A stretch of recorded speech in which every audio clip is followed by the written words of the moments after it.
Have you ever wondered how a nation throws off the shackles of an empire? Today, we're diving deep into the powerful and dramatic story of Kenya's fight for freedom. It's a tale of resilience, sacrifice, and the unyielding spirit of a people determined to reclaim their destiny. The seeds of Kenya's independence movement were sown in fertile ground of grievance. Imagine your ancestral lands being taken away, your resources exploited, and your voice silenced in your own home. This was the reality for many Kenyans under British colonial rule. Land confiscation, economic hardship, and political marginalization fueled a growing desire for change. Long before the world took notice, the resistance was already stirring. As early as the 1920s, brave Kenyans began to organize. Groups like the East African Association and the Kikuyu Central Association emerged, not with weapons, but with words, demanding political rights and the return of their land. It was during this time that a charismatic and visionary leader began to rise through the ranks, Jomo Kenyatta. He would eventually lead the Kenya African Union,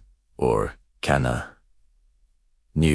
championing a peaceful path to a government run by and for Africans. Other groups, like the Kenya Independence Movement formed in 1959, added to the chorus, demanding freedom with even greater urgency. But the path to independence wasn't just paved with petitions and speeches. In 1952, the struggle took a violent and desperate turn with the Momo uprising. This was an armed rebellion, primarily led by the Kikuyu and Meru communities, who fought back against British rule and the loss of their lands. The British response was swift and brutal. They declared a state of emergency that would last for nearly a decade. Thousands of Kenyans were rounded up and held in detention camps.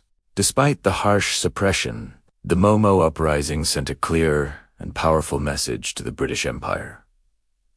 Holding on to Kenya would come at an immense cost. The rebellion fundamentally changed the conversation, accelerating the push towards independence. The intense pressure, both from the armed struggle and relentless political activism, finally brought the British to the negotiating table. A series of critical meetings, known as the Lancaster House Conferences, were held in London. Here, Kenyan leaders, including Jomo Kenyatta, sat across from British officials to hammer out the future of their nation. It was a complex and often tense process, but the momentum was unstoppable. Finally, the moment the entire nation had fought and longed for arrived. On December 12, 1963, the British flag was lowered, and the new flag of an independent Kenya was raised for the first time. A wave of jubilation swept across the country as Jomo Kenyatta became the nation's first prime minister. 1 year later, to the day, Kenya solidified its sovereignty by becoming a republic, with Kenyatta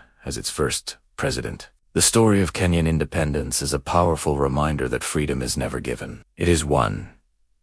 It's a complex legacy of political negotiation and armed resistance, of celebrated leaders and unsung heroes. It's the story of a nation's birth. Thank you so much for joining me on this historical journey. If you found this story as inspiring as I do, please hit that like button and subscribe to our channel for more deep dives into the events that shaped our world. See you in the next video.